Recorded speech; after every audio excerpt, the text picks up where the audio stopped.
Kajaria, Marjorie, and Girlface. Hi, how y'all doing tonight? Good to see y'all right off the bat. It's been a minute. Oh my gosh. So I came on to tell y'all a little bit about all that's been going on. Hey Phoenix, how are you? Um, thank you. I still don't I still don't feel that good, but it is what it is. I'm here. I'm able to talk. My eyes feel really heavy. Literally, I probably could have stayed on here all night with y'all last night. Cause I didn't go to sleep, not one bit last night. I stayed up all night until like 5:30, 6 o'clock this morning. Then fell asleep for about 3 hours and back up again. Um, but it's good to see y'all again. So I'm gonna just go ahead and jump right into it because I got a couple things that I want to tell y'all about this here journey of mine. Some not so good, and some of it is funny, but it is what it is. It's a part of life, and I said I'm gonna take y'all along the journey, along the journey with me, as I go along this journey. But um, cancer is crazy. Just point blank, period. It is crazy. So, what happened for me to end back up in the hospital this time is, y'all know I start chemo on Friday and it ends on Sunday. Hey Tammy, thank you. Um, and that's another thing too. I'm gonna just jot down some things that I need to hit on because I know I'm gonna be speaking to y'all as this go on. So I'm gonna jot down some things that I want to talk about. And skin is one of them. Um, okay. Hey Carolyn.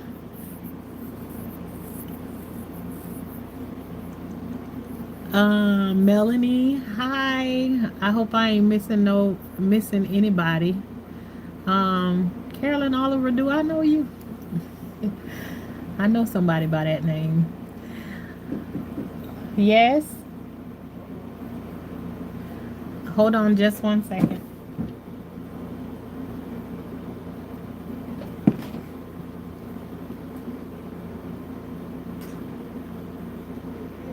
Oh, what's up? I'm on live. What's up, Big? What's up, Biggie? I don't care. You stay out there, then. I ain't trying to run after you with your big head self. Nah, don't come over here now. That's why I got some candy. I ain't gonna give you no. Bye.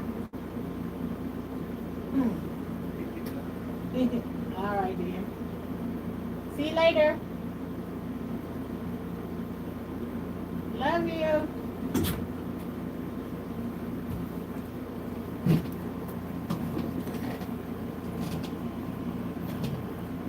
Okay. Hey, Shakira. Hey, how y'all doing? Okay. So, okay. I got I got several people that keep coming in, checking in, checking in on me. So, there was somebody else that's, hey, um, but okay. Um, y'all know hey Mike Nitty, my name is Tashana, not Big Mama. Thank you very kindly. I appreciate it if you just call me that. Thank you. Um, so Monday, y'all know I start chemo on Friday, and then it ends on. No, it's okay. And I'm not even being Mike. That's not even being mean. I just like if somebody call me something that I don't want to be called in. I just you know I don't even mind being called big, because I am big. It's something that I talk about all the time and I work on. It ain't no shade or no nothing that you gotta apologize for. I just like to be called by my name. That's all. I've been called so many different things in my lifetime, and then when you come to a time and you just want to be called what you want to be called, that's just all it is. It ain't no shade, no nothing. I ain't being mean, no none of that right there. Just it is what it is. But I appreciate you for coming through. So, you asked, how am I so chill? Melanie, I have my days. Trust and believe me, everybody on here knows. Hey, I think that's Pretty Brown that just came in with all the different letters and everything, if I ain't mistaken. But I have my days, and in between that I'm not having my days, I try to stay on the up and up. Is the truth. If you go back and look at some of my videos, you will see that yeah, brown eyes. I mean, you will see that I definitely have my days. I have days that I want to give up. I have days that I want to quit. Like right now, my body just feels so tired. But okay, on Friday, y'all know I do chemo every other Friday. So Friday I started chemo, and Monday they detach the bag, the pump from me on Monday. Well, when I went there, on that Friday they tried to do like the iron infusion, and it was causing all kinds of problems. So I wasn't able to get the iron infusion. So after that, it was almost like there's usually like some of the chemo still left in the line when they go to to detach the pump from you. And something about it, I just knew it's just like, golly, I don't want them to give me that, whatever that little bit that's just in that line. I don't want it. That's just what I was thinking in my mind. And for some reason, everything in me knew is like, when they push that last little bit through there, it just gonna make me sicker than I care to even be. Not that I want to be sick anyways. Thank you, Pamela. So, just as sure as they pushed it through, I made it home. Made it home without my eyes being open. When I came through the door, I just went straight to the bed and fell in the bed and just laid there. Well, my friend had got me some soup from some of the potato soup from what it is, Panera Bread. I love the potato soup. So she got me that and couldn't do it. I just like took 2 spoons of it, and then I gave it back to her, and she was like, I want you to hey Miss Parker. She was like, I want you to try to take another spoon. I want you to try to take another spoon. And so I did as she asked me to, but everything in me knew that when I tried this gonna come back up. And as soon as I put the next spoon in my mouth, everything that I had in me just came back up. And it just wouldn't stop. So I went up until 11 o'clock at night, just continuously doing that over and over again. Ended up going to the hospital, and they kept me. Um, in the hospital, uh, well, and they give you something to keep you from being nauseous and vomiting and stuff like that. But the medicine that I had, it does not work. It was not working for that. I needed something stronger for whatever was happening at that time. So I ended up going to the hospital, and y'all know how it goes. When one thing tells, they give you another medicine, and then something else tell with that medicine, and then something else tell with that right there. So I ended up going there, and y'all know for a long time that I had lost 130 pounds. Thank you, She Cooks. Thank you, everybody who coming through. Um, for a long time,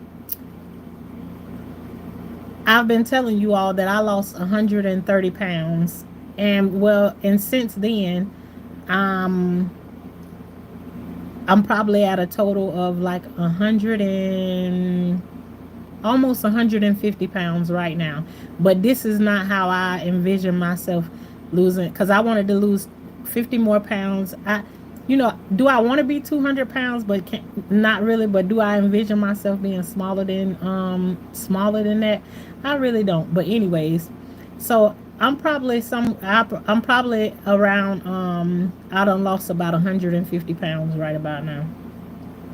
So, and I did that because I didn't want to have to take medicines and stuff to not be diabetic and all of that kind of stuff and everything. Now I go to the hospital. They in there, my sugar is up. And I'm like, how is my sugar up? I ain't even ate anything, but I forget that when you're taking chemo, some of the aggressive chemo that they give to you, you cannot take it without dextrose mixed with it, which is sugar and water, basically. So I'm like, I don't have anything in me, so why should my sugar be high? And anybody been through cancer before? You know that to mess with you, and then you start to have diabetes. I don't know anything about it. I'm learning everything as I go along. I have no clue. So now I'm at this hospital, and when I get them, they said my sugar is up. Believe it was 319. And I'm like, whoa, and I'm feeling like jittery, like a little bit or whatever. And so they finally put me in a room or whatever. The next thing I know, I go there to fix this one thing. I'm in there, I got to get insulin shots and everything. I think while I was in the hospital, I got like 6 insulin shots. Small units, but it's like the way things are now is like I said, you go there and they fix one thing and then they tear up like 5 or 6 other things, and then you gotta find something to take for that, and then you gotta find something to take for that right there too, then you gotta find something to take for that there too. So um it was a lot. Okay, then another thing, and now some of y'all might want to run because when I said I'm gonna share like the ups and downs of going through chemo, y'all know like well, I'm gonna share one of the good things. Thanks, Miss Parker. Thank you so much. um well, one of the things I'm gonna say is like, the first thing I'm gonna say is like, I didn't know that it dry your skin out so bad, right? So I was getting from up under the cover, getting ready to go and take a shower, and I pulled my leg from up under the cover. I say, Lord Jesus, I got fish scales on my leg. I got fish scales on my leg. The girl say, oh yeah, that's one of the side effects of chemo. So I'm learning, like I said, as I go. And literally, the circles that was on my skin, like the lines of your skin, it is literally I'm looking like I have fish scales and my skin is so dry. I said I need Diddy to give me a little loan or whatever, because I need to squirt I need to squirt baby oil all over me before I get out. Probably slip in the bathtub a couple of times before I get up out of there with how dry my skin is. I mean, it is horrible. Horribly dry. So mama toenails and tongue turn black. Well, my tongue right now is turning white. My toenails are starting to turn like a color, and frankly, myself, I liked my toenails. I liked my toenails prior to it lays on no baby oil. It lays on the skin. Girl face, it ain't even gotta be baby oil. I'm just telling you that this skin of mine is so dry. I feel like I can be a what you call it, the paper, the sandpaper. I might can be somebody's sandpaper right about now. As dry as this skin is, and I just like greased up myself. And now look at this. Look at my arms and stuff. Just like I've been in a fight or whatever everywhere, just bruised up. In the hospital, I had an IV in both arms at the same time. Them pumping stuff from both sides. I just like, you can't make this stuff up. Now the next thing that I discover that some people might want to run up out of here about, but I said I ain't never been through chemo before, and when I get a chance to laugh about something, I'm gonna laugh about it. Um, but that sugar thing has me on some type of edge, and I can feel it like right now. It's like my sugar is up. So this is a conversation that I'm now going to have to talk to the doctor. And I've never been in a position where I've had to do sugar, where I've had um diabetes. I've never had diabetes before. I've always been pre-diabetic. So this is something that's totally different. And now I can feel, I'm feeling different. Like right now my eyes feel really, really tired. I know I probably look like I'm high as a kite. I don't get high no more. That's in the past, thank you Lord for that. But and still no energy or whatever, but it's like I can't believe I made it through all that I made it through, lost all the weight that I lost, and only for sugar to be back in my face once again. So they were giving me like 2 and 3 units of insulin. I've never had to take insulin before. I took metformin or whatever. So now I'm at this right here. So now I'm in this hospital and they got me in the right. And I've always been a person that when somebody else go to the bathroom and do the number 2, I ain't the one to go in the bathroom behind them, because I can stand my own, but I can't stand nobody else's own, because I'm going to be barfing everywhere. I can't do it. I cannot do it. It's like I basically need to have my own. I need to have my own bathroom. Let me tell you something. When you can't sit in the bathroom with your own self, you know that's horrible. And it definitely is the chemo. It is the most horrible thing ever if you want to throw up from your own self. Is like the craziest thing.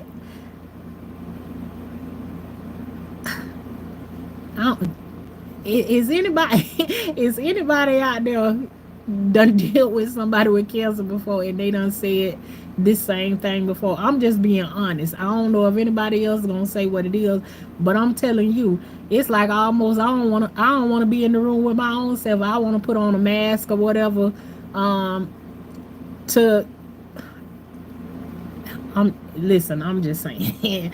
I ain't gonna stay on that for too long. But anyways, when I come on here, like I don't want to spend a whole bunch of time talking to y'all about the cancer, but I did say that I'm gonna take y'all along the journey with me, like things that are happening or whatever. I can't say it myself. I was laughing too hard. Me too, girl. Without chemo. Oh, now without the chemo, I feel like I can stand myself. I'm cool. But this here, oh Lord have mercy. No, and it's a whole different type of situation. It's a different situation.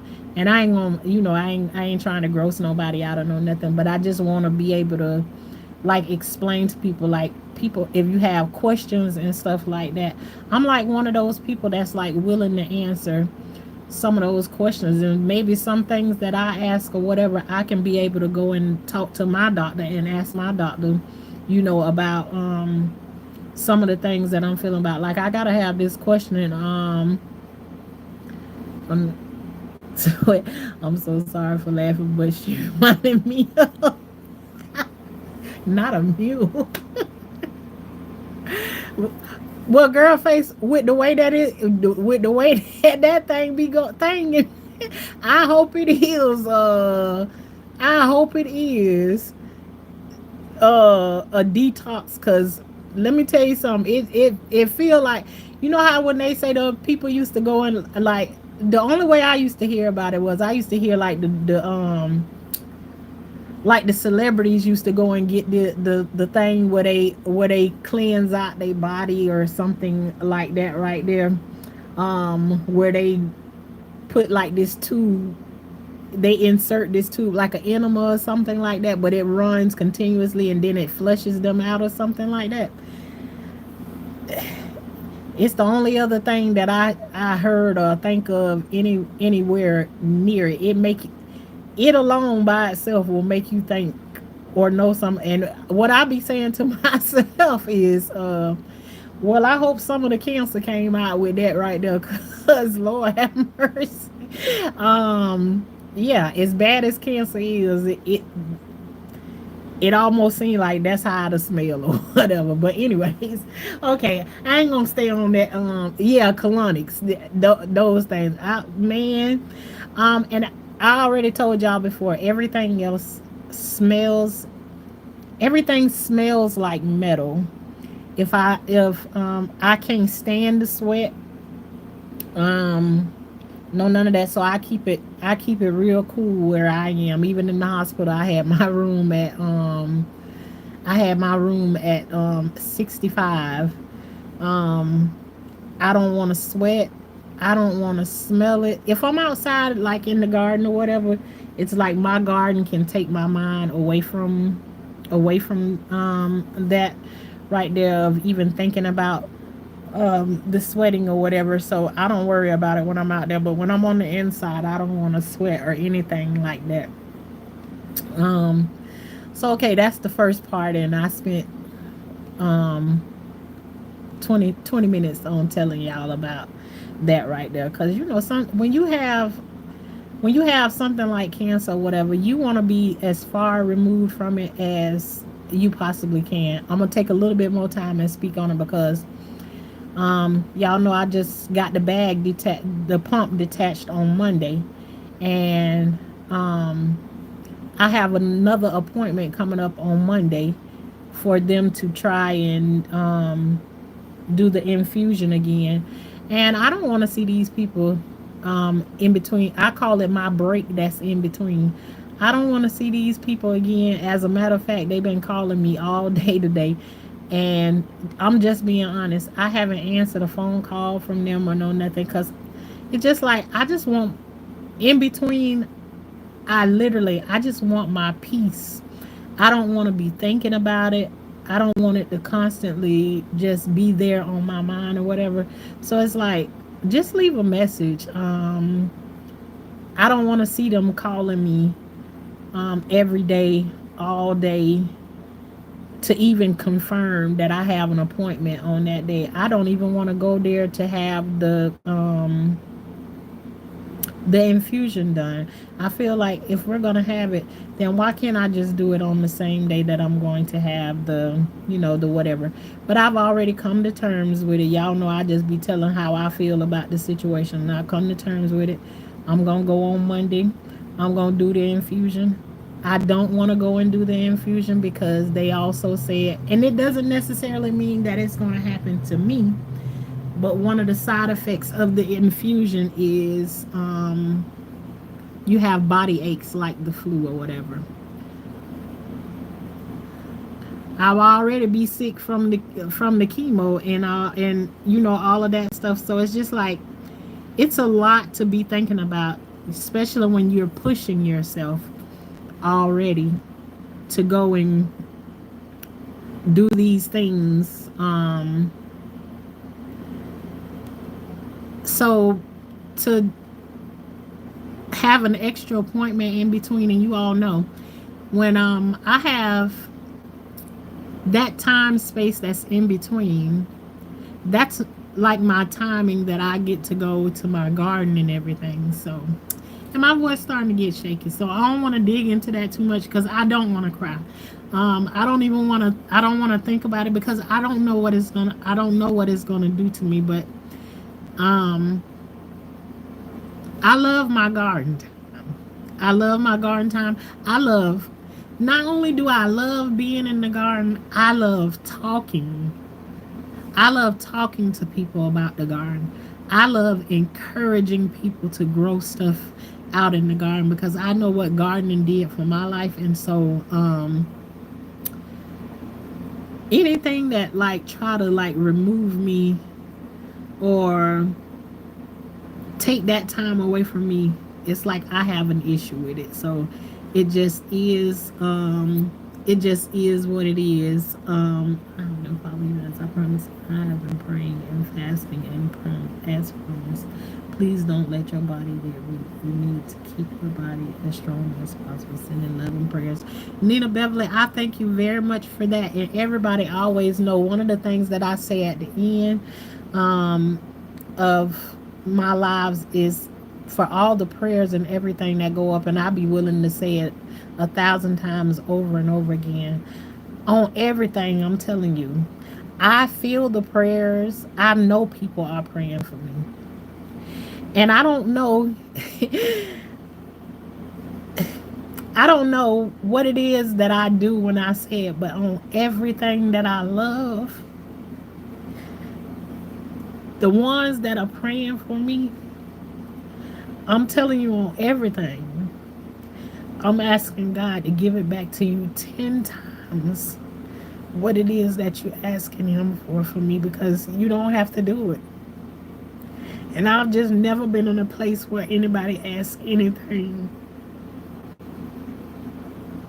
of anybody for me. And to be able to have somebody that say prayers and stuff for you, it don't require them to spend no money or anything like that. I'm very, very appreciative of it. And I always say, whatever prayers you pray for me, may you get it back 10 times what you asked for me. And when I say that, I mean it. Because I mean it in both ways. Because I also know that there is people that don't wish me, that does not wish me well.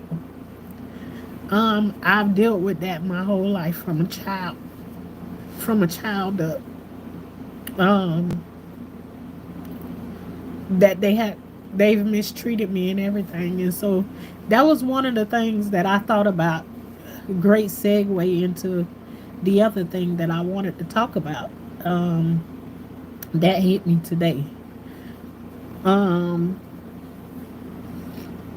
Cardiologist just so real quick when she said she'd be tired of looking at them folks.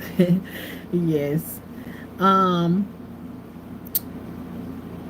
It hit me today that I realized I never understood it as jealousy back in the days, because I never thought that I had anything or I possessed anything that anybody should be jealous of. I'm just, my words always, I'm a regular smegular person. And I love being regular smegular. I do. But I never envisioned myself, thought of myself as anything to be jealous of. I've always been, to me, I've been a big girl. I've always looked at other girls when I was younger and been like, why can't I be small? Why can't this be me? Why can't this be that? Or whatever. And today I was just sitting and I was thinking that there's been several situations that I've been in, and I realized that people have been jealous. And I still say, I don't have anything that anybody should be jealous of. So I really wouldn't even look at it and be like, somebody should be jealous of whatever. But I can look back and I can see the pattern from before. You ever had somebody jealous of you for something that you didn't even ask for, or you don't even want to possess, but they don't like you because you have that.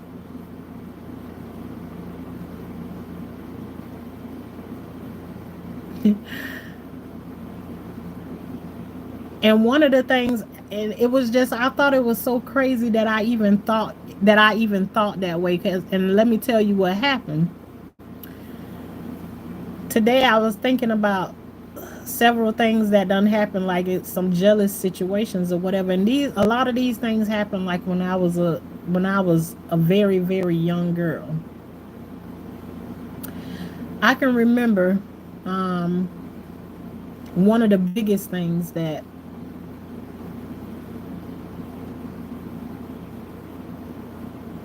I was pregnant when I was 14 years old.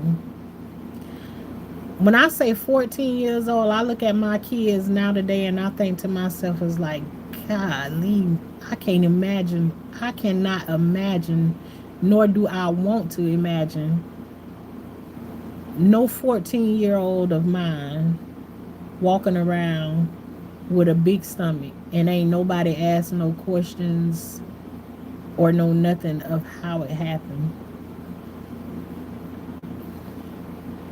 But to go back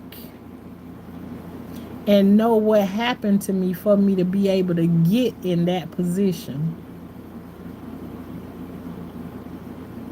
and then to find out that the person who did that to you, his real girlfriend,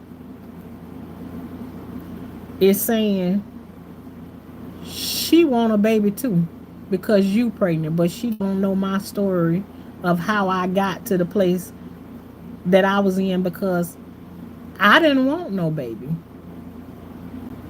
I didn't even want the action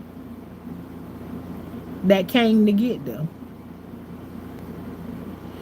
And so I don't know who it's for, but sometimes people walking around with a jealousy of people having stuff, and sometimes the people that one can be jealous of, they don't even want the stuff that they possess their own self, and you walking around jealous of them, hating on them for what they have, and they don't even want it. I can remember as a little girl, my mama had a house and she had everything so nice and neat, and then she had a white carpet. People wanted to come over to our house and hang out over there. I didn't even want to be in that house because it was no freedom there. There was no freedom there.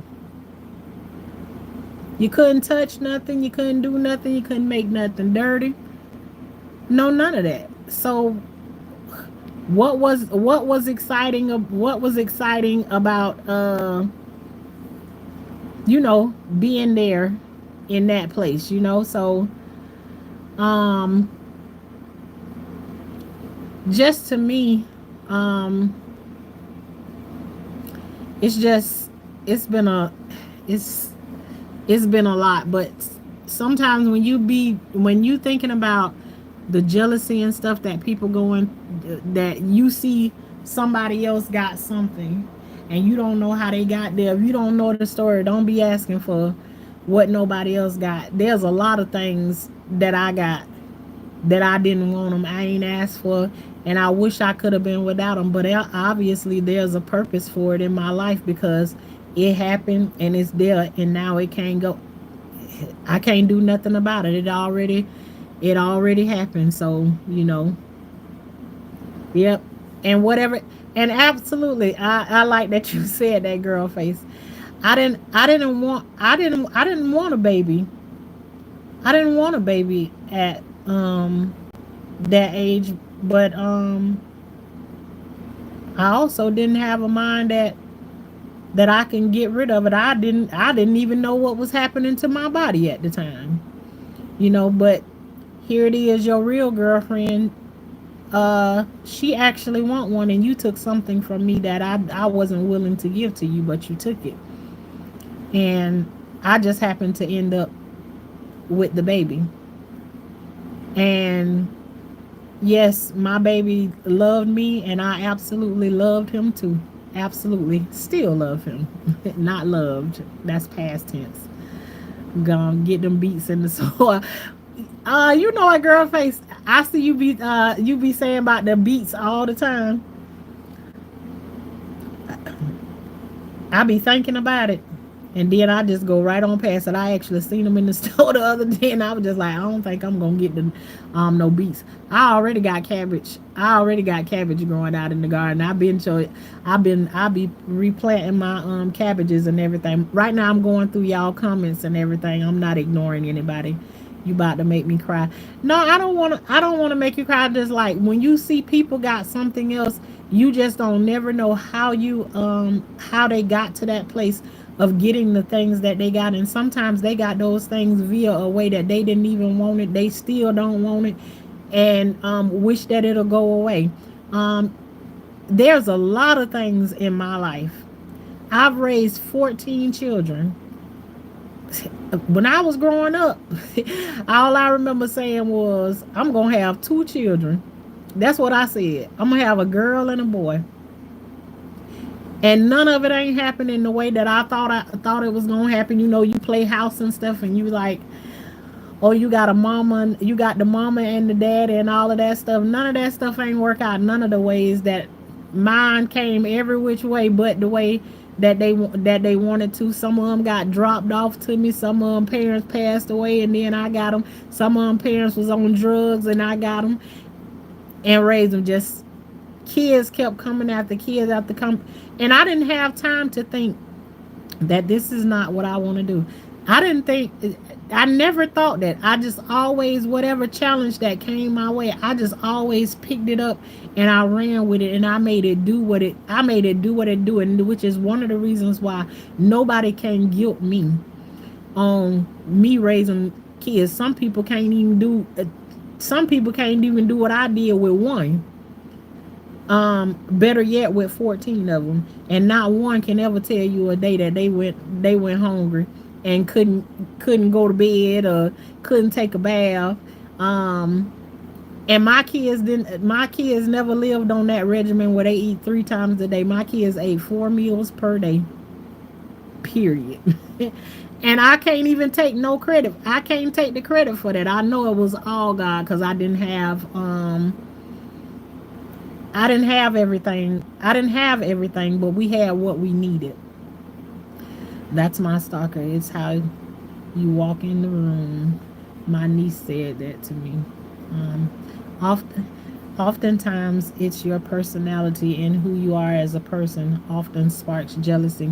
Yeah, I've had some people. I've had someone say to me that actually, I had a person that I felt like she had everything in the world. Like, I wasn't jealous of her. I admired her. You know what I'm saying? I thought she had the most beautiful smile. I thought she had the best parents ever. And I loved her like a sister. And then whenever I would walk out of a room or whatever, then when I come back and stuff, someone just started telling me all of a sudden, yeah, she was talking about you when you left from out of the room. These were people like I was willing to put my life on the line, like, to protect them and stuff like that. And I couldn't figure out for the life of me, like, that really hurt my feelings that she talked about me when I left out of the room. It's like, what? And her saying was that I take over whenever I come into a room or whatever. I try to take over the conversation. And God knows, anybody who know me, I can sit in a corner and I cannot say nothing the whole entire, especially if I don't know you. I ain't gonna say much of anything to you.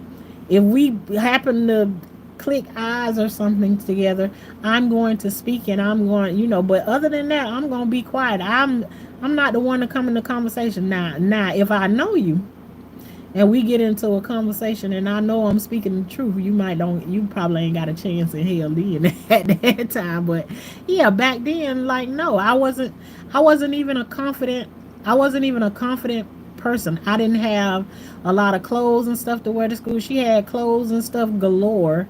I didn't have anything. Then I heard that she was asking the guy that I started dating, she started asking him for money and stuff like that. And I didn't understand it. I was like, To me, she seemed like she had everything in the world, and I had nothing that she could offer, that you know that I could offer to her, or I had anything that she would want or whatever. So, you know, like how can somebody of that age be jealous of a person is so young, a person that don't have nothing, not a pot to, a window to throw it out of.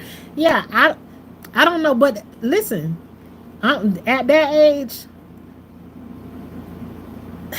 I remember being in the seventh grade. In the seventh grade, these people were in high school. Can you imagine a high schooler being jealous of a seventh grader? A seventh grader. Well, that was my story.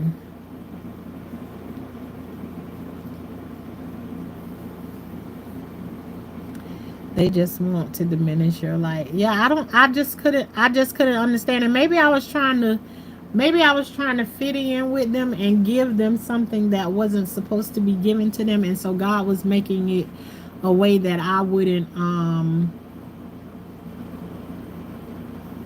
just couldn't fit in with nobody. So like I was I was like a loner.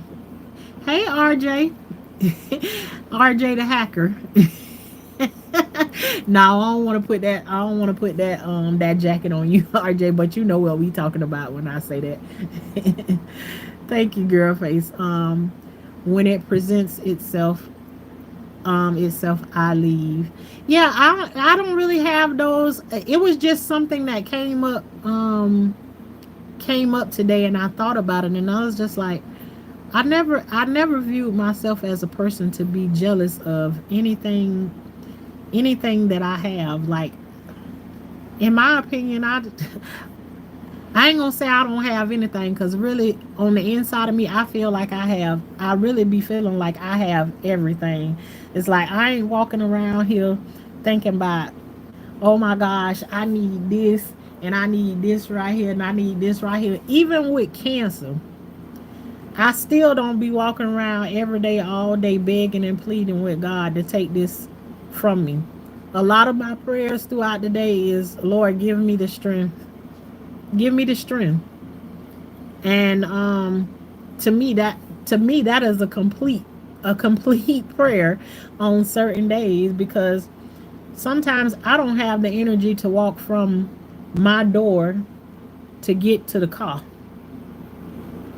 So, and I still don't walk around all day asking for that. So I don't there's not a lot of stuff that I ask for. I don't ask God to be rich, because I know who I am. I'm always looking for a way to give back to somebody in some way.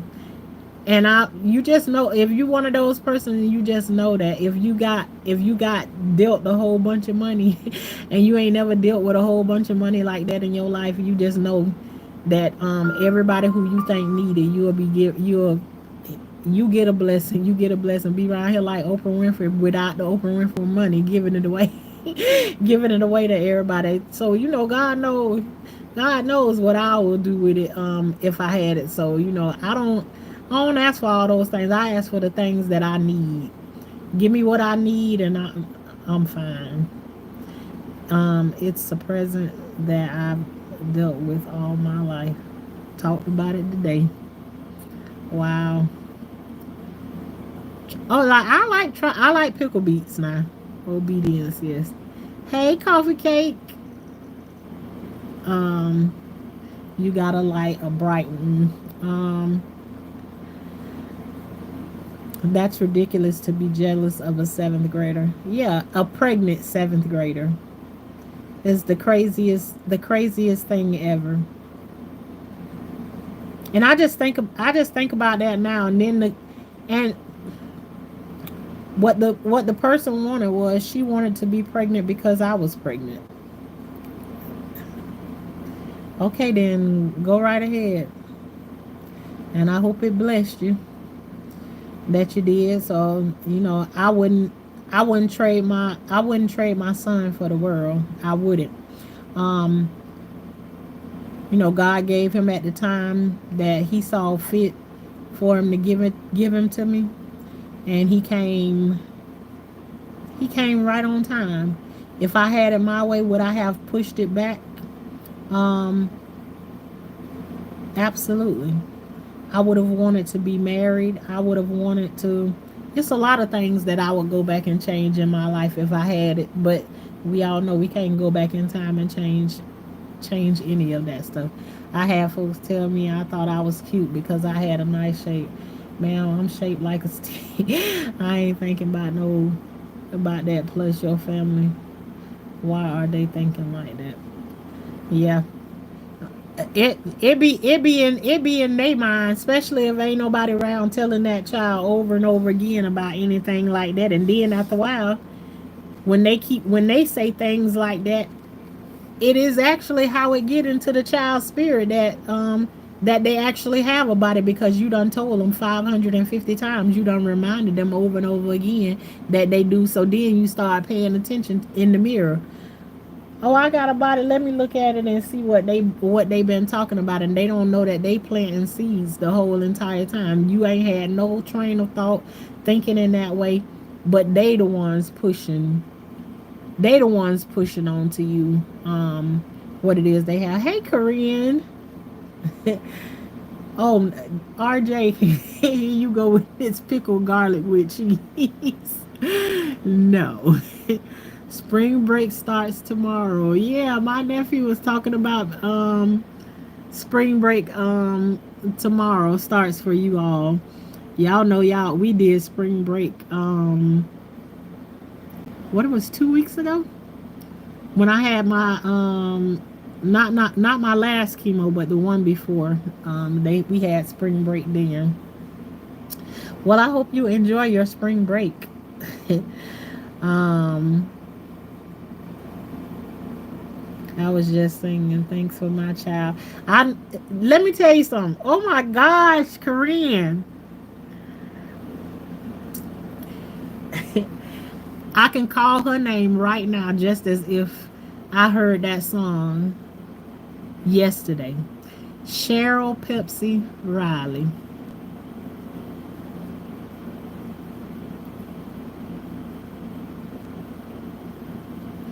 Cause the love I have for you, baby, is the love I have in me, inside of me.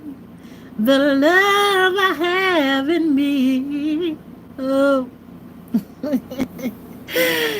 I remember standing in front of the TV,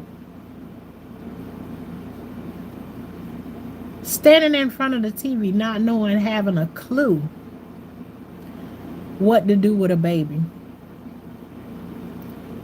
Not my own,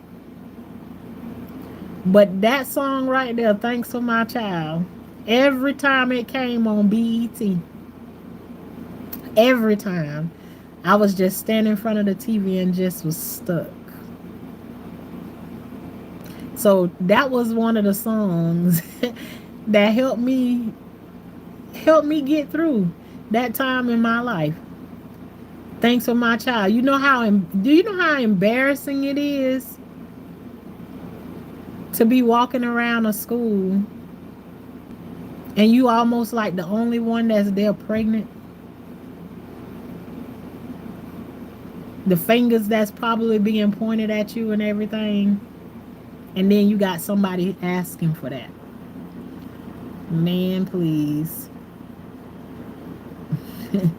My theme song 40 years ago, she will be 40 this month. Man, come on now. I'm trying to tell you. That song was, oh my gosh.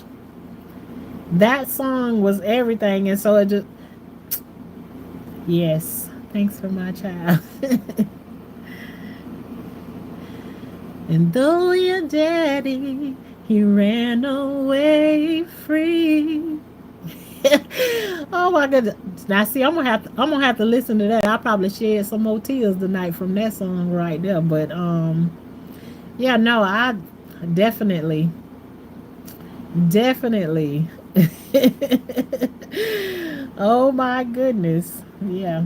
Thanks for thanks for all 14 of them. You and some of the kids that I helped raise. Um,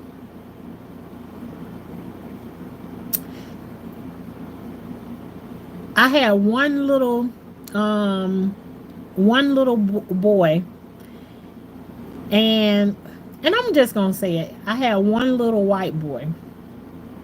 His mama was on drugs. And I remember the day she knew my husband from back in the days. And I don't know what made her come over one day. And it's just one day she came over and she was like, hi, Trikel. Um, she came over one day and she was like, I'm going through a really hard time right now. So, um, you think your wife will be okay with raising my? I never met this girl a day in my life. I never met her. I'm not from here. I'm not from here in Orlando. And I can remember somebody walking past me one day and said, "Well, how did you meet this girl that gave you her baby?" And I said, "Well, I never met her before. She knew my husband from back in the days, and she just came by and asked him, do I think?" She was like, um, this lady told me, she said, it's the God in you that made her give her baby to you. Um, and I haven't seen him in forever, but I keep on holding out the day that, and I pray for him. I pray for him all the time. His birthday is on May 4th. I still remember his birthday and everything. I remember when he left. I remember being heartbroken when it was time for him to leave and go back with them and everything. But just like any of the rest of my kids, I hold him close just like anybody else. I haven't seen him in forever. But I also know too that he didn't show up for nothing. But she came through and she was just like, um, will you take care of my baby because I can't take care of him? And at the time, I had just had a baby. This how crazy it was, right? I didn't give birth to twins, but I had just had a baby 2 weeks prior to her coming over there and bringing me a 2 week old baby. So I had two-week old babies at the same time, raising them, one boy and one girl. And I never looked at it as this gonna be too hard for me to do. It was just that I knew. And when he came, he smelled like I can see it right now. It's like I cannot stand that a baby has cigarette smoke in their clothes or whatever. I can't stand it. So all of his clothes and stuff smelled like cigarette, like an ashtray or whatever. The first thing when she bought his stuff into the house, I put everything that he had in the washing machine, and now he was my baby, and he gonna smell like my baby, and we gonna do everything with him that we do with the other baby at the same dang time. I washed all his clothes, made his stuff smell like and his name, and I'm gonna go ahead and say his name. I ain't gonna say his last name, but his name is Dylan. And Dylan was born on May 4th. And I just know that one of these days, me and Dylan gonna have a run in again, and he gonna remember Mama Shauna. That's what he gonna do. I don't feel confident, but I am very confident, and most people don't realize that you can do and be that. But it's very freeing. I don't feel confident, but I am very confident. You know what? That makes sense. That makes sense, RJ. Because sometimes I don't feel like I'm a confident person. But let somebody try to throw shade or whatever like that. You ain't about to get me mad or no nothing that unless I want to use you as a like the stick pin to put your pins in or whatever like that right there. And I just feel like throwing daggers on that day because um oh, so you wanted to be the one that I let my pressure up off of today. Other than that, it's like I don't have people come on here call me bell pepper nose and everything. You can't say you can't say nothing about my nose. My nose to me fits perfect with my face. I don't care if my nose was built like a speaker. Built like a speaker. You ain't gonna hurt me with that. See, I went through all of that stuff when I was a young kid and all of that stuff. People telling me who I am and who I am not. Ain't nobody coming through it. And I told you the last person who I had to deal with that had a hold on me in that way was my husband. And y'all already know how that worked out. So it's like there is no one person that got no hold on me that can tear my confidence down. I don't feel like I'm a very confident person, but go ahead and tickle me a little bit and you will find out just how confident I really am. That I never thought of it in that way like that. You don't really feel like you're a confident person, but I am confident. You don't gotta feel confident to be confident. You really don't when you think about it because I don't walk around like boosting myself or whatever like I feel like I'm just I'm it. I just feel like there ain't nobody can come and tear me down in one way or the other. I just don't feel like it. Um, God bless you too. I have an adoptive sister. I love her just as much as my biological sister. Ain't it something else how sometimes you can connect with them and it's just like um and actually what happened when he left, his mom came one day and then they were like she was coming to get him. She wanted to spend some time with him or whatever. And it was something in my discernment just knew. I knew she was not going to bring him back. I knew it. But as the day she told me that she would have him for like 2 days. And I was like, okay, so I packed his bags for 2 days and then he was starting and I knew at this point like yeah, he gonna start to run out of milk or something like that. So I started to call her and say, "Hey, you need more milk and stuff for him because you now you feel like you're responsible for this kid because all of his stuff is there. You getting him what he need and everything. You ain't asking them for anything. And it's just they started to play this game with me. We gonna bring him back on this day. We gonna bring him back on that day. We gonna bring him back on that day." And it was like one day I was talking to her and I was sitting on the porch and my husband came around the corner and he saw me wiping tears away from my eyes. And when he came in there, he took the phone from me and he asked her, he said, "Hey, this gonna be the last day you playing around with my wife right there." He said, "I tell you what," he said, and what he said to her is he told her to keep her baby and just let us know where we can go and drop the baby stuff off to him because she ain't gonna be playing with me. I did not want him to say that, but I also knew going and looking back at it, I needed him to be able to say them because those were his people. Those were people that he knew. They were not people that I knew. But he knew that whatever game that they were trying to play, it was hurting and it was bothering me. And so it was the best thing for me to be able to get back on track and the love that I had on the inside of me that I was trying to give to Dylan. It put me back in a place to be just focused on on my kids that I had. And at this time, Dylan made baby number 8. So yeah, I always think of that as like, who is my brother and my sister? You know, because sometimes the ones, just like Korean said, sometimes the ones that are adopted can be more like sister or brother or son or daughter than some of the ones you actually give birth to yourself. You know, it just happens to be like that sometimes, you know. So I worked at a daycare, and this little girl would come in all the time, and she always smelled like marijuana, and her hair would be a mess. And of course, I would fix it. Those were my babies too.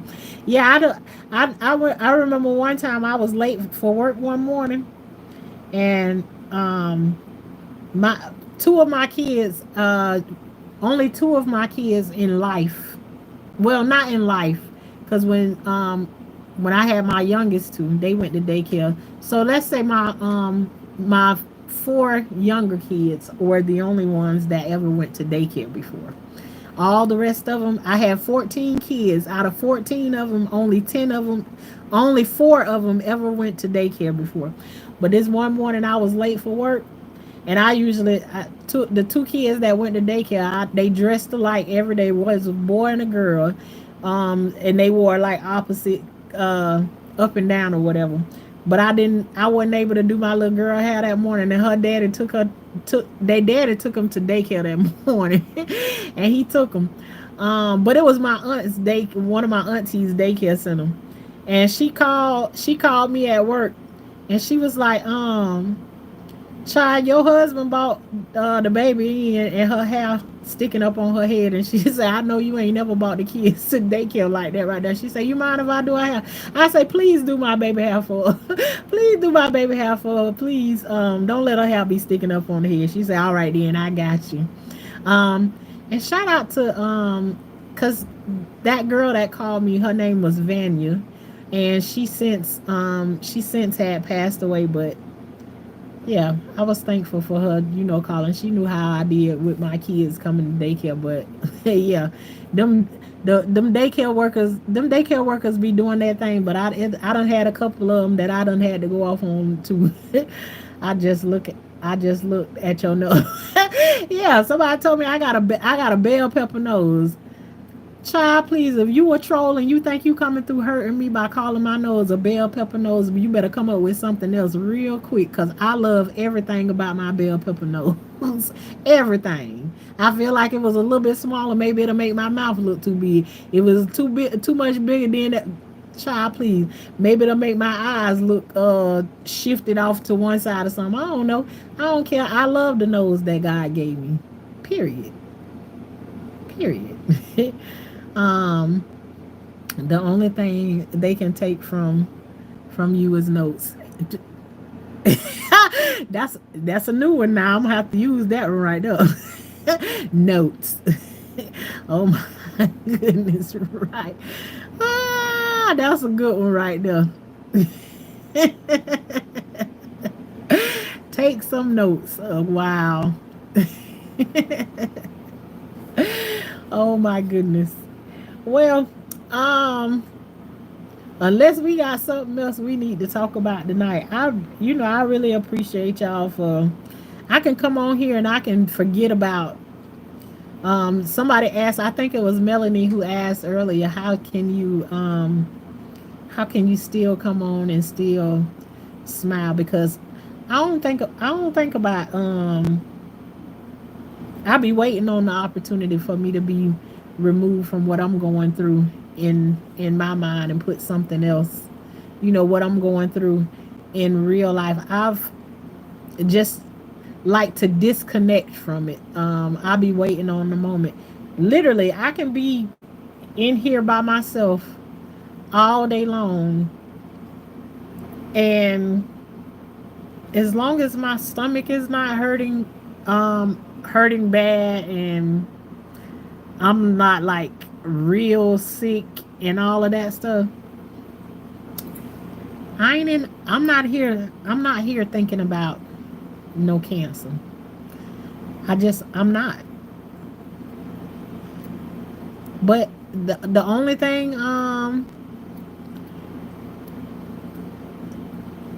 The only thing that I come on, why I come on here, because I told y'all I've been wanting to get back to like the conversations we come on here and we just be like, well, what y'all did today, and just let it go, lead into whatever conversation that we're gonna have.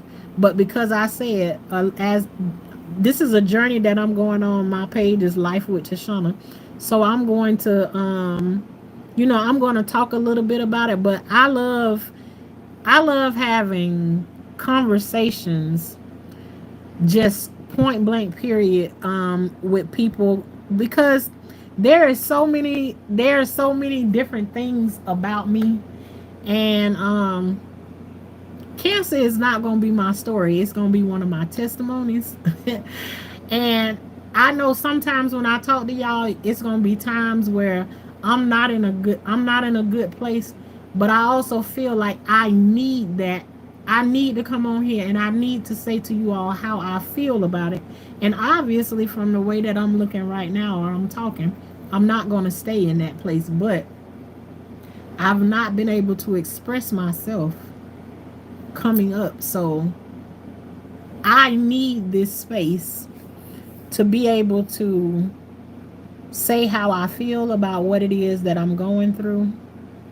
Um, and I also want you all to utilize this place as a space for you all to say what it is you're going through, because sometimes I'm not going to want to hear what you all say, but I'm going to listen and I'm going to look at it and I'm going to read it, and I'll come back round to it next time and I'm going to say exactly what it is that I need to say in response to those things. I just want to be able to have my feelings, and like I said, after I have my feelings, reality will come back around and it'll hit me. It'll hit me every time it does. um, God has went before you. Yeah, and I'm so trying to get in that space and stay there. But it's like sometimes when you go into that space, it's like a wavering, because it's not like I've never had to do this before and trust that God is going before me, because you all don't. Let me tell y'all, with all the threats and stuff that I used to get from CPS and stuff like that, with dealing with stuff like that, you don't go off into that not being scared. Here it is, I got all of my kids and everything, and no, I'm ready to fight these people to keep my kids, and I but can't understand for the life of me why they keep trying to threaten me to take them. But they ain't never 155 times they've been called on me, and they never removed not one of my kids. And right now I can tell y'all, CPS still remembers me from them 155 calls, because how about somebody's kid was taken from them on the day that I had, you remember I told y'all I had chemo on last Friday, and I told y'all stuff still be coming up. See, I didn't tell y'all, but on that Friday, CPS showed up to my house with a child and didn't ask me no questions. And I'm telling these people, listen, I just had chemo. But they asked me, can you please take the child so that they don't have to go into DCF custody? Didn't ask me no questions. You don't want to know nothing about me. You don't want to know where I'm staying at, because I'm staying out here in this shed right now. You don't care that the kid. No, no, ma'am. We don't have any questions. So I done been in a place where I've had to trust him and really trust him. I've been in some scary situations before, but this situation, even though I've been here, I've never been here at this level before. So I'm learning on a new level. You know how I explain to y'all sometimes, like it's like certain situations, like you make it through this one thing, and then it's like there's grades you go to, like you go from college, you go from high school to college or whatever, and each time you go to that next grade level, it's a higher level of learning what it is that you're learning. I feel like I've been pushed to a higher level of learning. That's where I am. And am I scared at times? Absolutely I am. I've never been this sick in my life before. Never. So imagine you've never been sick like this before. You've been able to move around. You've been able to do something. The only time I ever been sick in this way right here is when I've been pregnant before. And you know, you have fun on the way to getting the baby for the most part. You have fun on the way to doing that right there. So, but this is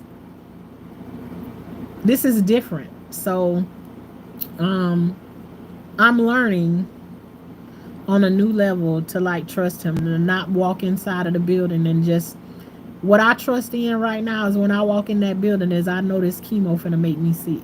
That's what I trust in right now. Would I like to trust in something different? That God can do something different, that I don't necessarily have to walk out of there and feel sick like I do. I don't see one other. I'm telling y'all, I feel I feel crazy at times because I feel like I'm the only one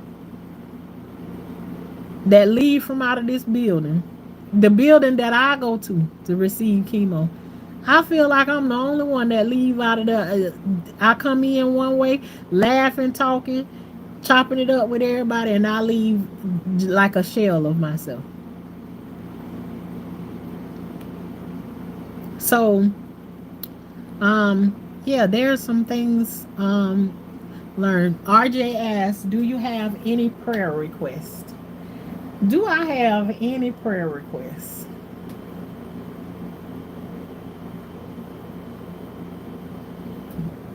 Is it weird that I don't have any prayer requests right now? Cause I really don't. I don't have any prayer requests right now. But what I will say is, wherever, if God brings you up in if He brings me up in your spirit,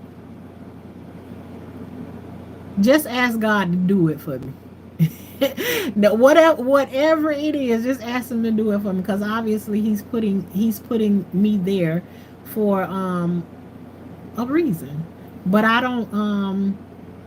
Is it one thing that I would ask you all in particular? No, I wouldn't. Just continue to hold me up in prayer, my strength. As you all have already been doing it, and on a level that I never thought would be happening. Just the prayer requests coming in. I'm reading, and of course, them I would love to heart and like every single one of them. And sometimes they are far too many. And sometimes I be in a place where I don't even want to hold my phone or be on the phone at times. So um, eventually, if things keep going the way that they're going, then one of my kids are going to like start making sure like the days that I can't, or not that I can't, but sometimes my phone feel like yeah. And I don't think RJ is just speaking to me when he say, do you have any prayer requests? That can be, I think that's for anybody, because it's some praying folks up in here now. Y'all go and put your prayer requests in the chat now. um Warfare is real. It absolutely is. um Oh gosh, what was I about to say?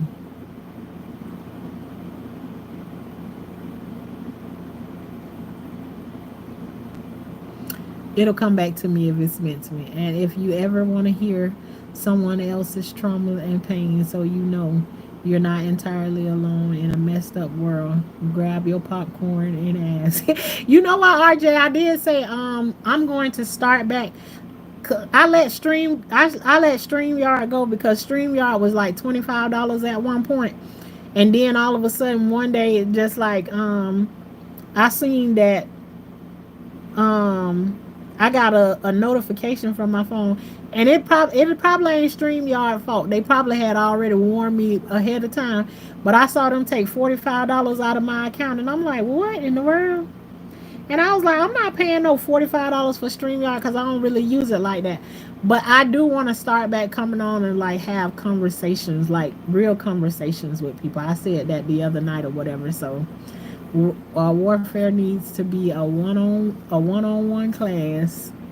Okay, without a job, trusting God, I had to learn. Hey, nah, see it, see that right there, girl face. You talking my kind of stuff is when you feel like when you down to the last bit of your groceries and you still stand on feeding your kids four times a day. Let me tell you about a testimony about that right there, girl face. See now you don't say it. See you don't struck a nerve, but um I can remember at one time the freezer was getting real low and wasn't nothing in there. We had one more pack of meat that was in there. And I had already said when I come home from church that day, I was gonna go home and I was gonna cook a pot of it was a pack of drumsticks. And I said I'm gonna cook some boiled chicken and rice, which my kids love. And I'm gonna put some two different vegetables on the side of and make some cornbread. I did have that right there.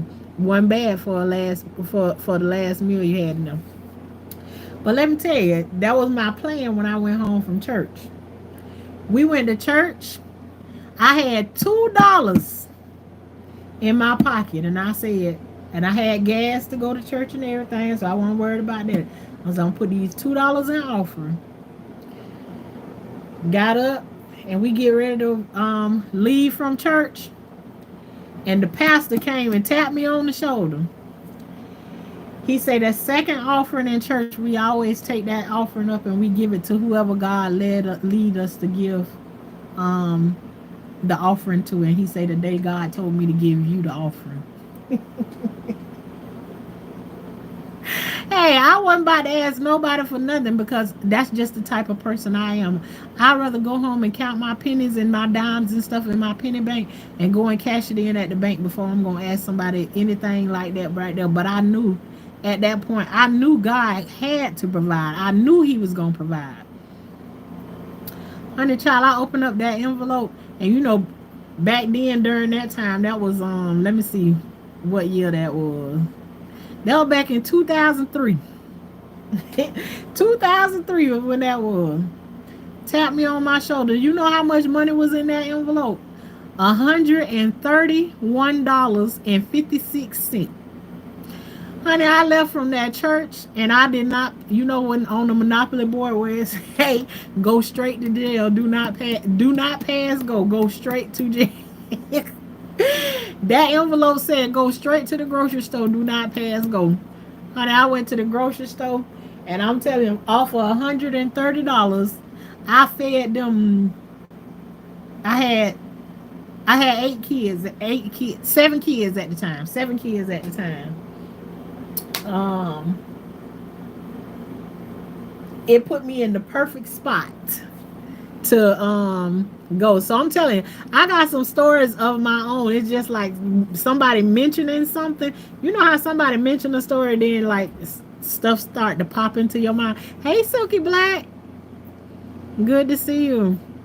Without a job, trusting God, I had to learn. Yeah, I think. Yes. I probably got some other things that I say. We'll be in agreement for that in Jesus' name. Amen. Okay. Psalms 91. Girl face, listen, I done read Psalms 91 2 times last night. Then I was confused by what you was meaning by the commentary, and then I was like, I told you I've been up last night I did not go to sleep. I went to sleep at 5:30 something this morning. Almost 6 o'clock, and then I woke up. It was like 9:06 or 9:11 or something like that when I woke up. And I've been woke ever since then, and I just feel so tired. But I feel like I couldn't get sleep last night because my sugar was up high. So now I'm like on water kick, so I can keep going back and forth to the bathroom. That whatever it is gonna get purged up out of here today. But Psalms 21 all night. I've been listening to the commentary on it. What does it mean? And listening to it from different people. And also just reading about it. So yes, Psalms 21 is there. I tell you, when y'all give me scriptures and stuff, it's like I go at it until like I can understand it and what you said. So I was like, I think it was about 3 o'clock this morning when I asked you what you mean by commentary. What you mean? Lovely Apple, your skin is so clear and beautiful. Thank you, lovely Apple. Um, tenfold, tenfold. Yeah, RJ say we hacked that thing now. If everybody asking for tenfold, so we done hacked that blessing already. I know that story. Did love it. I know you was happy to get that money. Yes, I absolutely was, and it was a surprise. I knew God was gonna answer some kind of way or whatever. One thing that I've since I had kids and everything, the one thing that it took me a while to get was God kept saying He didn't make me a borrower. I couldn't understand it. Like, oh Lord, there go Enoch. There go Enoch in the chat, the one who I was telling y'all about. Enoch, I've been talking about you. um, what I was saying. Oh my gosh. He never made me a borrower. And I couldn't understand it. It's like somebody need to borrow something from somebody sometime.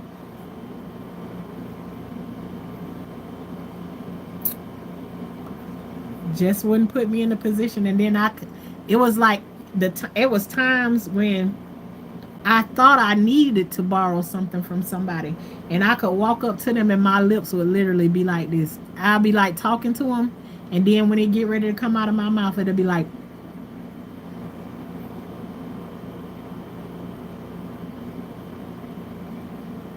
just can't do it.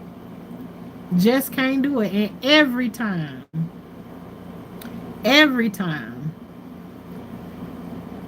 he showed up and showed out. Every time.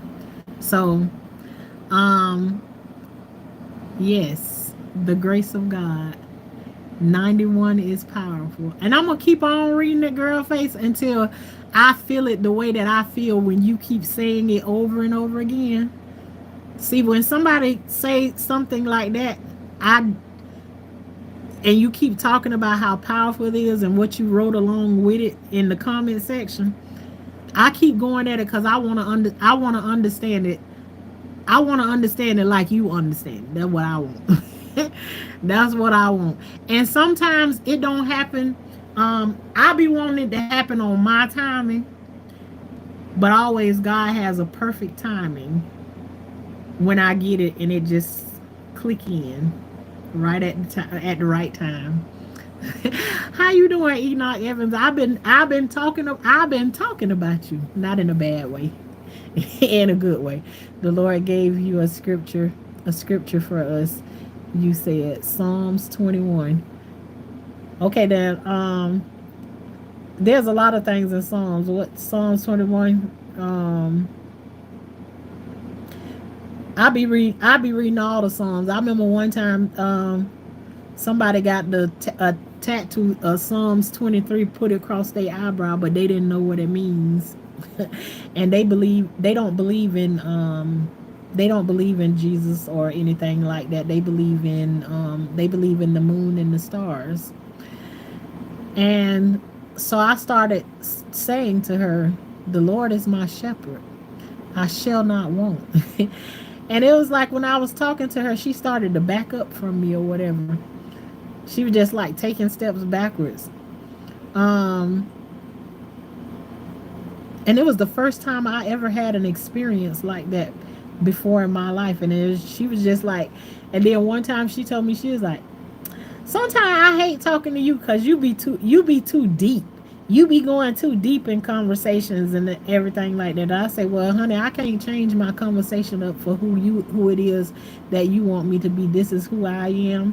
I don't talk about the Bible all the time. I don't talk about the Bible a whole lot. But do I believe in it? Absolutely, I do. And when the time come right, it'll be right there on the inside, coming right on up on you. So, but yeah, yeah, I done had some things. Enoch, everything you did is good. I was telling them about Enoch showed up one day. We were talking about the if my memory serves me right, you showed up during the time when we were talking about the fires in California. And then out of nowhere, we started talking about movies or whatever. And then you started talking about this movie, and it was like you were like the messenger that was sent that something was coming, and I didn't know what it was. And I was like, um, Enoch kept coming through, and he just was very insistent upon me watching a movie called To Hell and Back. And he just would not let it go. Have you watched the movie yet? He would just come in. Did you watch the movie yet? Did you watch that movie yet? Did you watch that movie yet? And it was like, as he was asking me that, I was in. I he asked me about the movie before I ever went to the hospital before. And then as things started to happen, he kept asking me about it and asking me about it. And so what I take from that, Enoch, is what you were sent as a messenger to give me that movie. And I think it's just a testament of how we finna walk this cancer thing out. So that's all. That's all I keep saying. I was like, and there go Enoch coming through with all he's saying and everything, and here I go.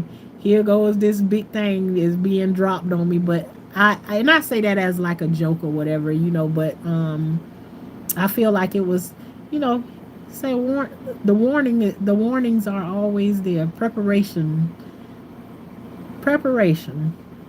Not preparation H, but preparation. Oh yes, 91 is a God's promise of protection, His presence and faithfulness. It confronts our fears. It covers spiritual warfare. And the one thing that I do say is when I do walk into I think my last chemo that I walked into, it was the first time that I walked in there without the fear of whatever. But yeah, if I had to ask for anything else, I would ask for prayer in that area. But yeah, this time it wasn't so much. I got a lot to share. I know you do, girl face. and it's gonna be shared. It's gonna be shared. Blessed by the best, still praying for the rest. Absolutely not. I'm doing okay. Um, but yeah, I'm very thankful that you came through and you were sounding the horn, letting it be known, girl. You go watch that movie. Go watch that movie. And I'm glad that I did. There's a story kind of like Job's story. Instead of 91, you were saying 21.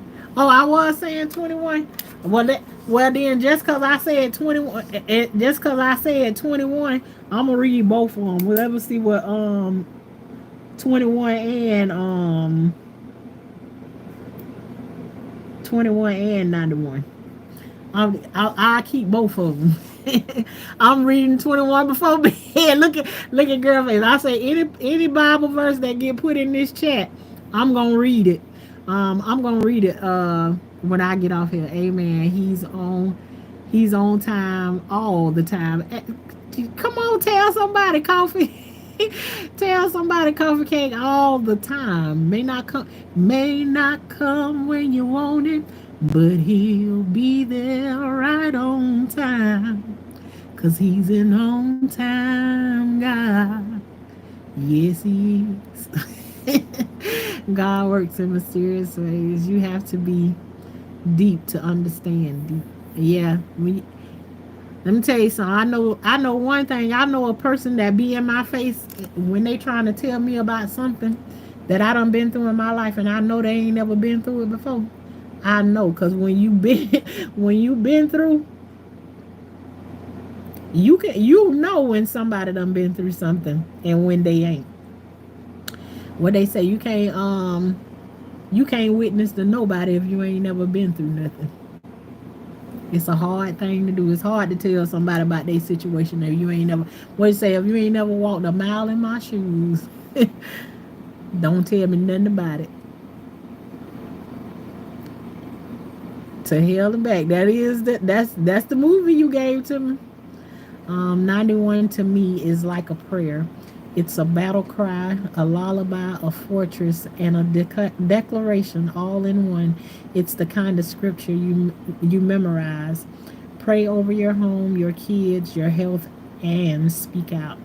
Yep, all those things I'm dealing with right now. All of those things at one time. And y'all know, I always tell y'all, it's like one thing be happening, and then it's like I'm at the end of that thing, that I'm walking into the next thing, and then the next thing is coming along. So none of the things that I've been through is complete. As long as I go live and y'all see this background, y'all see where I am, all of this stuff right here and all of that, I'm still in different parts of different tests of things that I'm going through. Point blank period. Is it like the worst thing ever? No. Me and my husband talk on a daily basis several times throughout the day. It's just that be ye steadfast, unmovable, abounded in the word. So I'm just refusing to be moved by anything until it is time. There's times that I want to jump up and I want to take flight and just go and do it different, but I don't want to start back over. I don't want to take two steps back. I just want to keep, even if I'm just taking a step every 3 days, I'd rather stay on taking that one step forward every 3 days or once a week if that's what it do, than take any steps going backwards. I don't want nothing. I don't want nothing in my rearview mirror. The only thing I want to use my rearview mirror for is not hitting nothing that's in the back of me. That's all I want to use for. I don't want nothing that's back there in the rearview mirror. I want what's in front of me. And sometimes, walking that, taking them steps day by day, they be hard sometimes. But if it's only one a week, I want to take it. To God all the glory belongs to. Amen to that. The Cleaner. I posted that movie, Girl Face. I watched that movie when you told me about it. I ain't gonna tell everybody about it. If y'all haven't seen the Cleaner on YouTube by this, let me pin that message. If y'all haven't seen that movie right there, it's here on YouTube. Y'all go and watch it. It's a short film. Go watch it, but it's like, it's good. I have it posted on my community wall too, so it's a good one. Proverbs 16:7.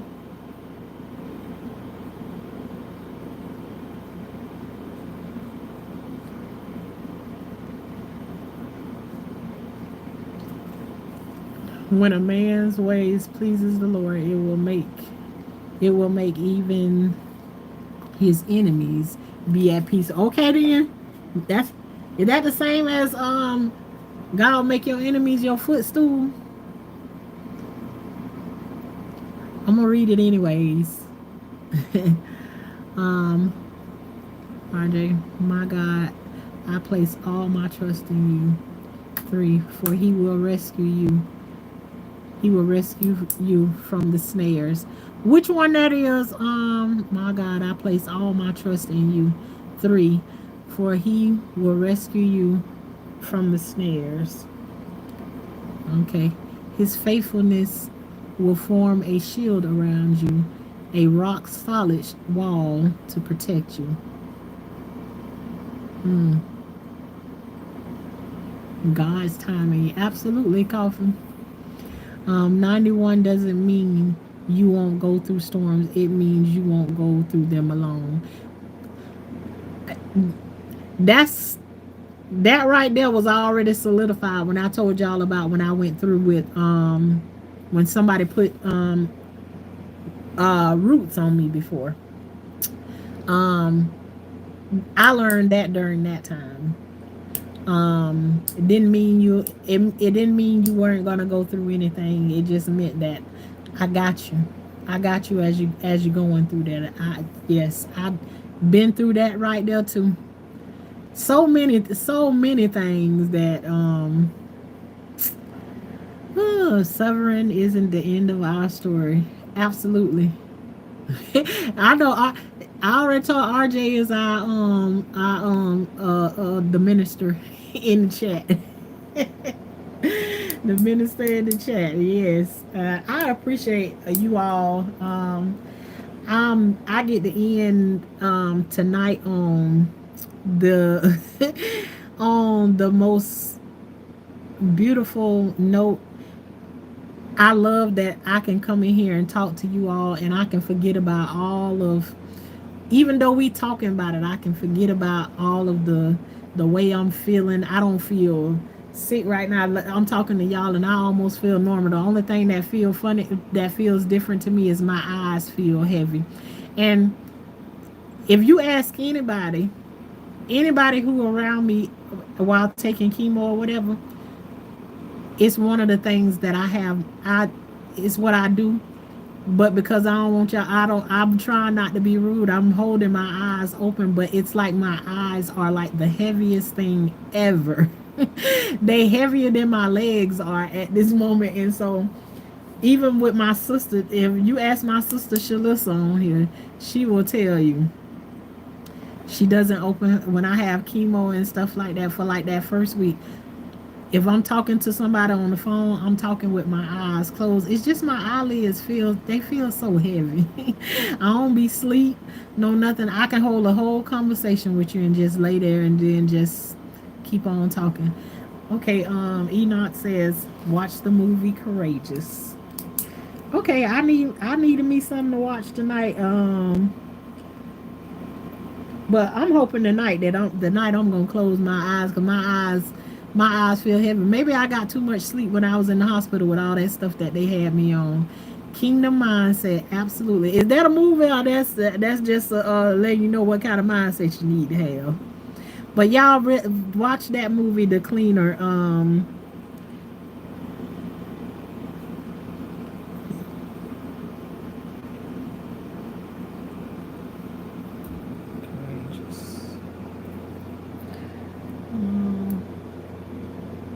What's what courageous what is Courageous on? Is it on Netflix or is it on Tubi? I don't even be thinking about Tubi. I don't go on Tubi.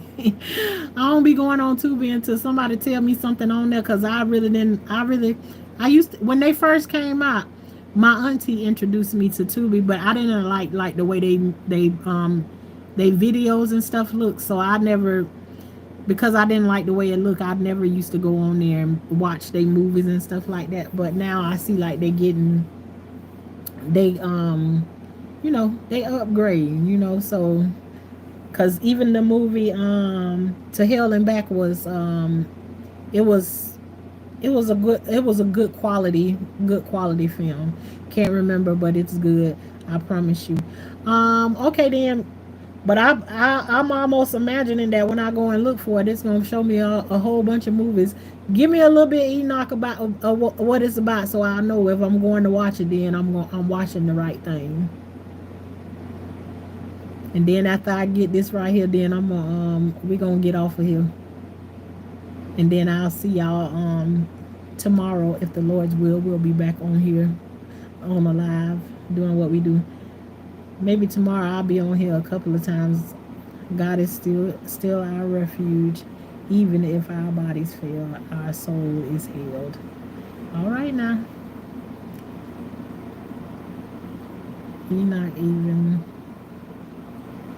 loves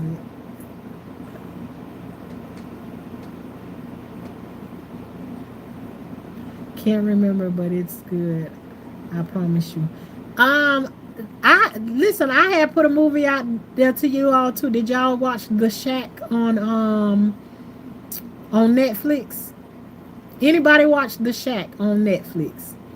I used to be Mary Magdalene playing cards online.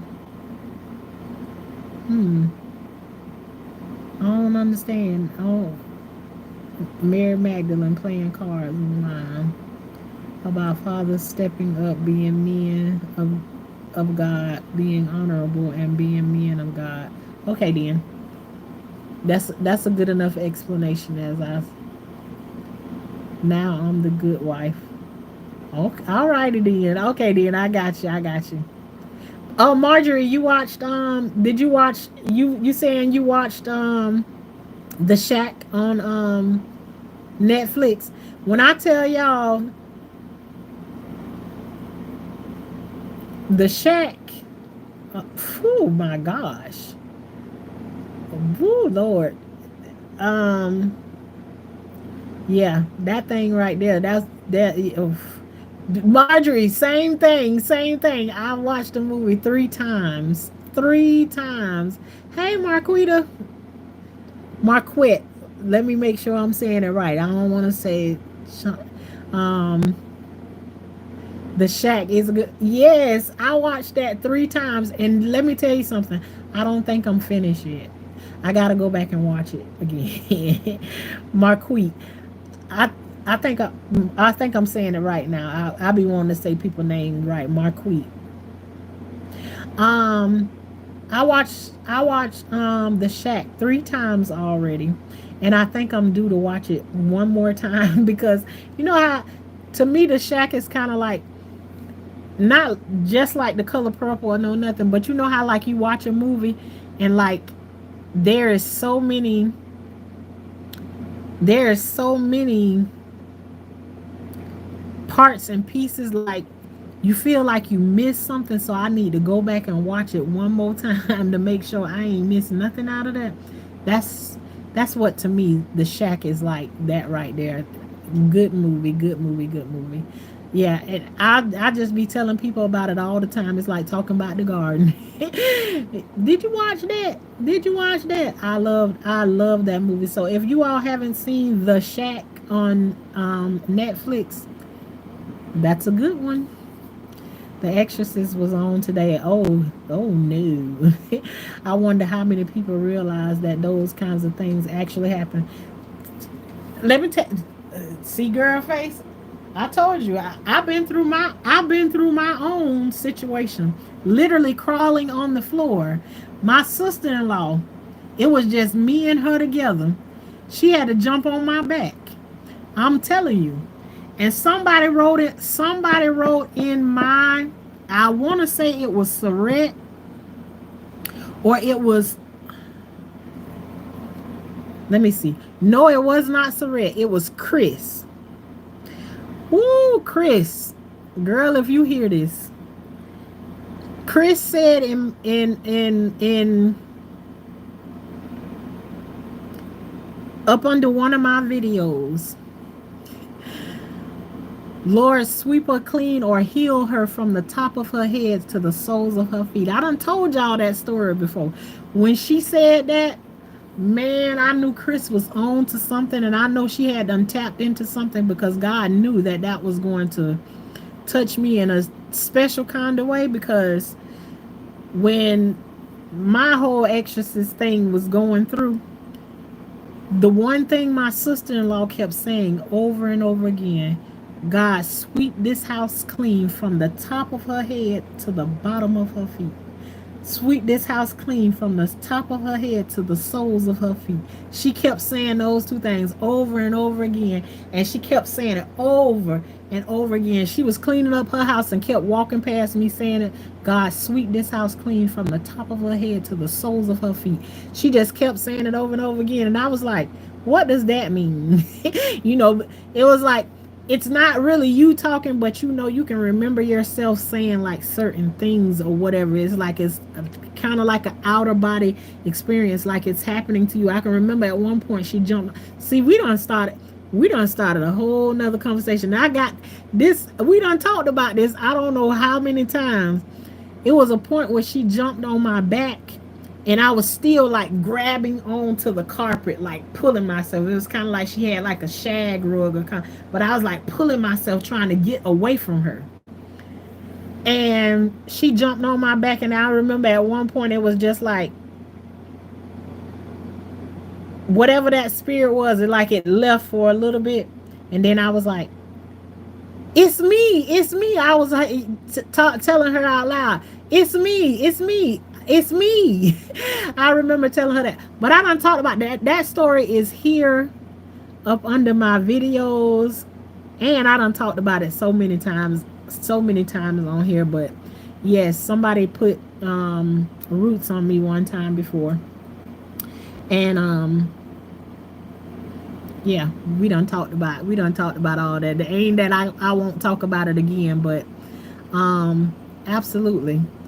All of these things that y'all talking about, no, I've experienced it.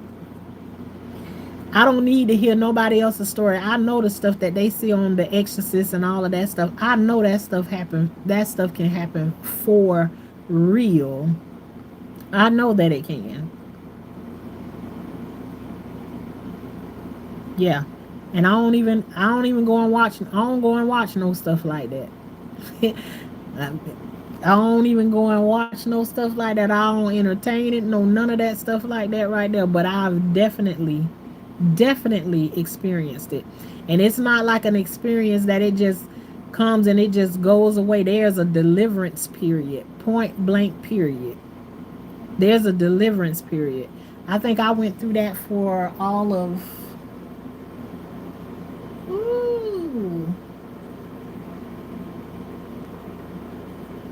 probably like 2 years almost. So it's like it came, it will have moments of it was there, go away, there, go away, like it was making itself known that it was there.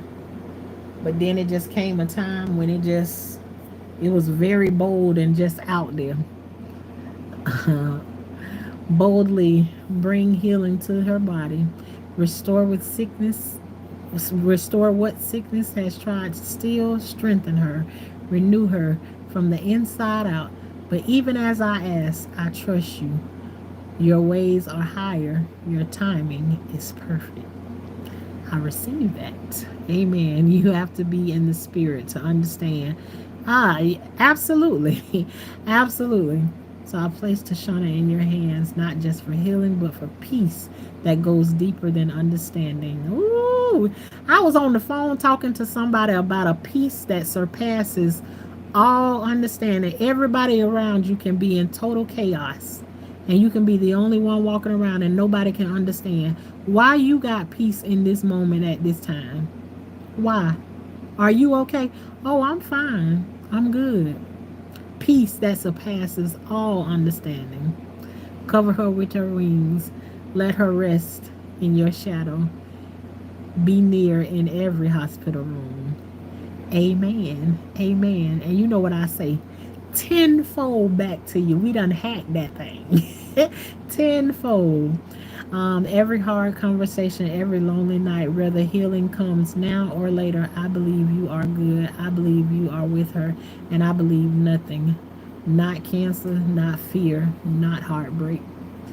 It's supernatural in the kingdom. Absolutely. Me either can separate her from your love. Absolutely not. In Jesus' name, amen. Tenfold by 10 pi square. That means we done hacked it right there. We done tore that thing all up. We done learned how to hack it. And with that being said, RJ, I really appreciate you for closing us out with that prayer right there. I receive it in his son's Jesus name, and you already know what I say. Everybody who's saying a prayer over me, I ask God to give it back to you tenfold what you ask him for me in his son's Jesus name. May y'all all have a beautiful, beautiful night. And don't forget to watch this little short film, The Cleaner, on YouTube by KAC Studios. Y'all go and check it out, and all the other movies that we talked about on here tonight. And we'll be back tomorrow sometime, probably 500 times tomorrow. I don't know. It's whatever it is, however I feel tomorrow when I get up. But I'm pretty sure I'll come through and do a couple of lives maybe tomorrow, probably in the garden just a little bit, because I still don't have all of my energy back yet. So I'll just be trying to take my little time and everything. But again, I appreciate y'all and love y'all to the moon and back. But guess what? Our Father love y'all more. And I will talk to y'all later. Good night, y'all. Good night, my fly girl. You know who you are. Thank you all. Y'all have a good night.